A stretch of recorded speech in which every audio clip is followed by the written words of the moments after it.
Gentlemen, welcome back to the Lewis Basketball Network. It is your boy Lewis, and I am back with another one. This is my third video of the day. So,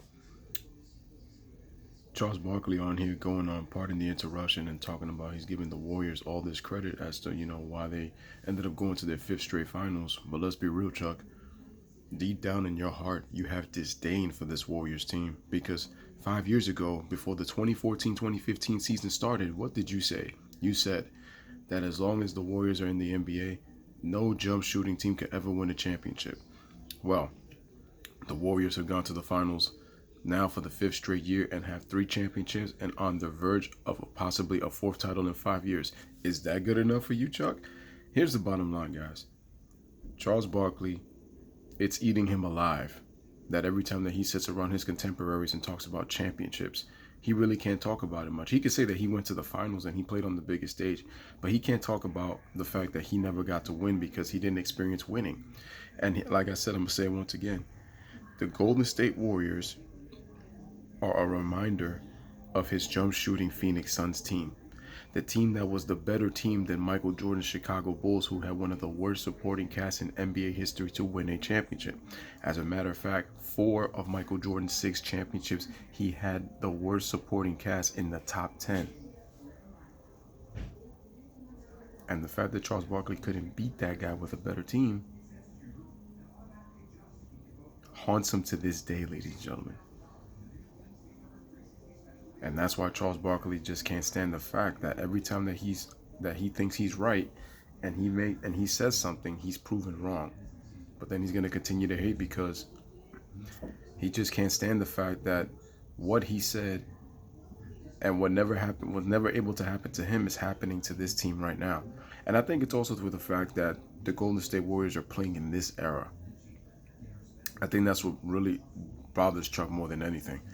He can't stand a team that shoot threes, even though he played on a jump shooting Phoenix Sun team, and at times he did take 3-point shots. And he didn't always shoot them because he was always on the low block. But, his 93 Suns had the best record in the NBA. They were, like I said, they have a similar offensive rating to the 2018 Golden State Warriors. And they lost to Michael Jordan in 6 games in the finals. This is how bad the 93 Suns were in the playoffs. They lost 2 games to the Los Angeles Lakers, to the 39-win Los Angeles Lakers, when James Worthy that was the season before he retired. I believe they didn't lose a home game to the San Antonio Spurs, right? The next round in the Western Conference Finals, they lost Game 2 to Seattle, right? So that's 3 home losses already in the postseason. And then in the NBA Finals, ladies and gentlemen, the Phoenix Suns lost the first 2 games at home. They win 2 out of 3 in Chicago, come back. They had a 4-point lead with just under a minute to go. And they blew that lead, and they ended up choking and lost all 3 games on their home floor with home court advantage, mind you.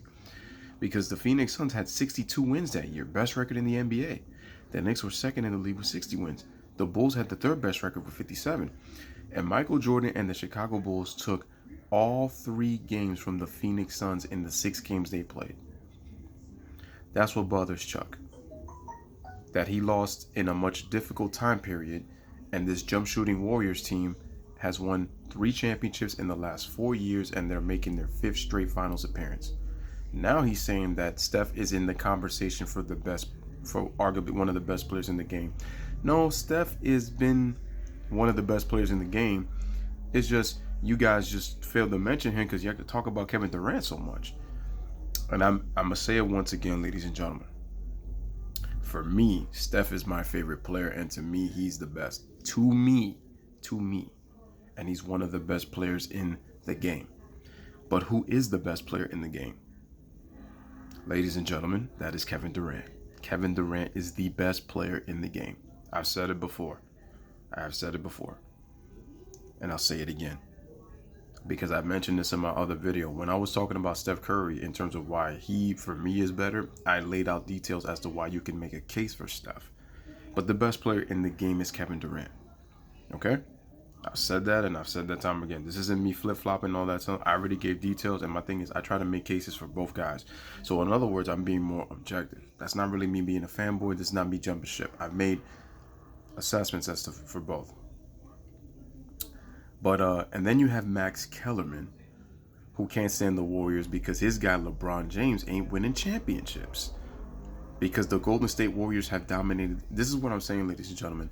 LeBron James may be the most physically dominant player of this era, but in my opinion, LeBron James is not the best player of this era.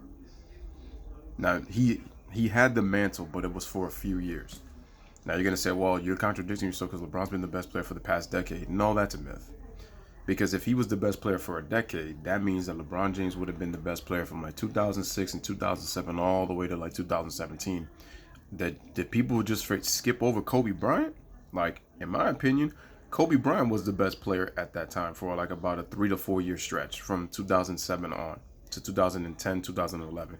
And then in 2012, when LeBron won his first title, he became the best player in the game. For me, LeBron was the best player from 2012 to 2016. That's just my opinion. He was the best player at that time. And like I said, he's the most physically dominant player. But think about this. Steph Curry is about to get 4 rings. Kevin Durant is about to get 3 rings. Now, you could talk about how Kevin Durant made the weakest move or whatever. I'm not going to get into that. The bottom line is LeBron James thought this era was his and his alone. He didn't think that Steph Curry would be the talk of the town in 2016 and rise to prominence like he did in the 2015 season and win back-to-back MVPs. And that's what kills LeBron, is the fact that Steph Curry was the talk of the town all 2016 with the historic season that he had. And that ate LeBron. LeBron is like, oh, wait a minute, did you forget about me? And Golden State, they were the talk of the season the entire year. And that didn't sit well with LeBron James because we know how much LeBron loves attention. We know how much he loves that.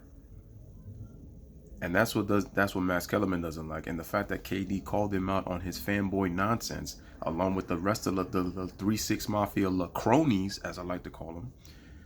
Max Kellerman went on to say KD's not a top 5 player, which we already know that that's not true, ladies and gentlemen. We already know.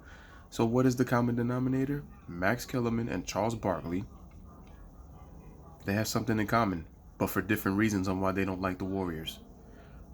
One is upset because he didn't win championships with a similar play style in his time period, and how he's constantly said the jump shooting teams don't win championships, and he's been constantly proven wrong. And that he can't face his contemporaries with great players that he sits with to say that he won rings. And you could tell that he's so uncomfortable talking with players when it comes to winning, when it comes to talking about championships. He's always uncomfortable. You could just see it. And you can see that it still bothers him, man. He's just not at ease and not at peace with himself. Great personality on TV. He's one of my favorite all-time players. But the hate for Golden State because they play in this era, that's not on them, man. That's not their fault. It's just, this is the era they play in. And that's why I say that Golden State now, if they win this championship, they're in the conversation for greatest teams of all time, especially with the dynasty that they form. And Max Kellerman, like I said, man, all of a sudden KD's not a top 5 player. Like, you're spitting nonsense, my friend. Kevin Durant is the best. It's just he won't admit it to himself. He thinks LeBron is the best. And then if LeBron were to have a great season and then he wins an MVP, or if he happens to win a chip, then they're going to say, oh no, LeBron took that mantle back at 35 years old or whatever. And that's when the Michael Jordan comparisons are going to come. And I'm just like, listen, man, just stop it. So yeah, like Max and Chuck, they're ridiculous. And that's why I said Max Kellerman is the Charles Barkley of ESPN First Take, for his disdain for the Warriors, just for different reasons. Because Chuck doesn't like him, again, because of what I mentioned, and Max doesn't like it because of the fact that they have owned LeBron's era. They have owned it in terms of winning. Like I said before, LeBron, most physically dominant player of his era. The best, just for a teeny tiny stretch. For people to say that LeBron has been the best in this decade, I disagree with that. Now, like I said, with Kevin Durant and LeBron, who's had the better career? LeBron James, no question about it. Who's the better player right now? KD. No question about it. LeBron is still productive, but let's face it, I told you, stop playing defense in the prime of his career. Hasn't made an all-defensive team in 5 years. So we need to just end that right now. And but anywho, once again, man, this is your boy Lewis with another one, man. Let me know what you guys think in the comments of what I just talked about in terms of Max Kellerman and Charles Barkley being similar. Max Kellerman is the Charles Barkley of ESPN First Take. As always, as I always like to say, bless up, one love, peace. Thanks for watching.